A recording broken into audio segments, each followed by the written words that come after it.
What's the criteria for a successful university course? Well, what we're saying is that, of course, university is about education and we've got some world-beating universities in our country, but we also want to ensure that students who go to university get good jobs, get good skills, especially with the investment in the student loan that they make. So what we're saying is we're going to ask the Office for Students to impose recruitment limits on courses that don't lead to good outcomes, but also we're reducing the cost of foundation years, mainly classroom-based foundation years courses, from £9,200 down to £5,760. But what makes a good university course? What makes a good university course is one that leads to good outcomes, to good skills, good jobs, and that advance social justice. And what I mean by that is by ensuring that those students from disadvantaged backgrounds also get those good jobs and skills as well.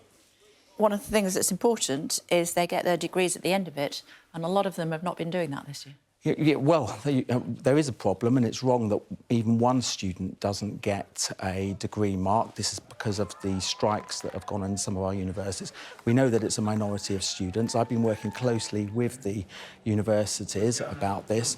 A lot of them are providing alternate markers. A lot of students are being given grades, provisional grades or grades based on prior attainment.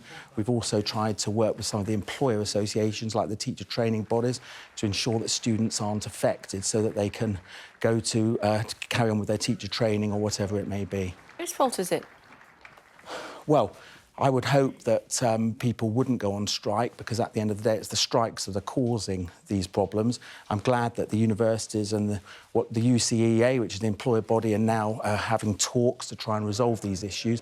The important thing is it is a minority of students being affected, but having said that, even one student not getting their grade is wrong, and students also have recourse to the Office for Student Adjudicator, where they can, if they feel they're not getting the service that they have paid up for with their student loan, the Office for Student Adjudicator can look at that and potentially fine the university. So it's the university lecturer's fault? Well, what I'm saying is we don't want strikes to take place. Universities are autonomous. Well, that's striking, isn't it? So yeah, we don't want strikes to take. But at the end of the day, these students are not getting their grades. Thank goodness, a minority of students, but these students are not getting the grade because the papers are not being marked because of the strikes. It looks as though the teachers' strike is nearing an end. I think we can say that. Is it going to be properly funded? 6.5%? Absolutely. I mean, schools are going to get an extra 500 million plus over the next year. In my own area, in terms of skills, colleges are getting 185 million pounds extra this year, 285 million pounds the following year. The teacher unions, as I understand it, have suggested that they accept to their members that they accept the pay announced by the government, the extra funding. So I think it's good news, and hopefully it means that the strikes will be at an end. Is all of this good news going to help you with these by-elections this week, or are you going to get absolutely trounced? Well, we're working really hard at the by-elections. I've been myself to Uxbridge, I've been to Selsby. You're going to lose Uxbridge, aren't you?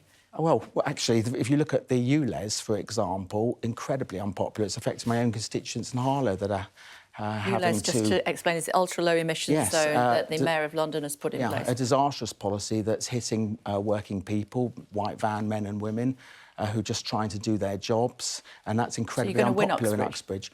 I very much hope so. You're not going to win, though, are you? Well, actually, I very much hope so. There's a lot of support out there, but who knows? Selby?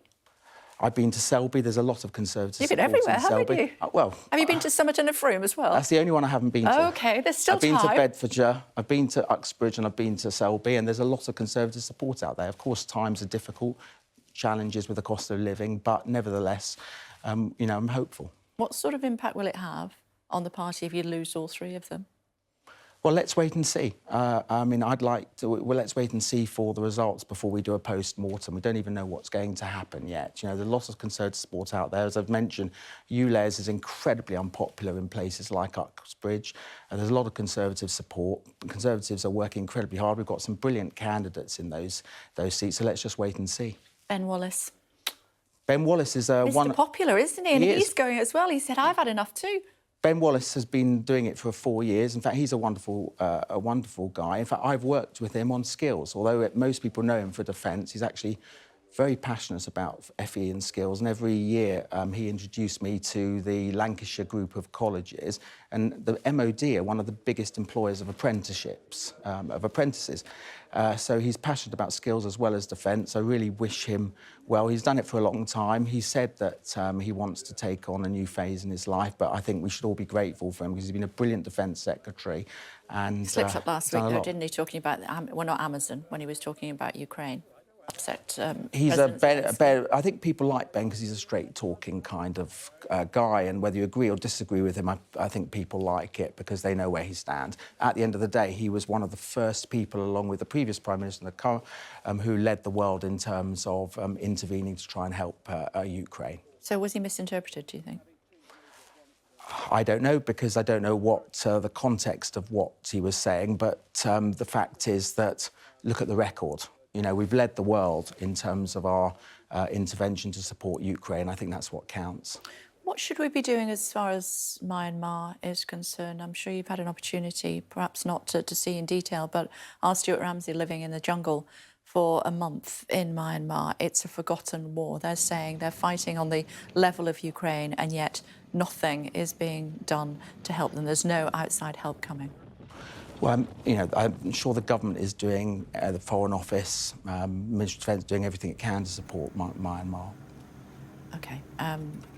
Obviously, that's not particularly your area of expertise, so we'll leave that one there. But I do just want to go back to where we started with these zombie degrees and the fact that you felt that it's those that are marking these papers that are at fault.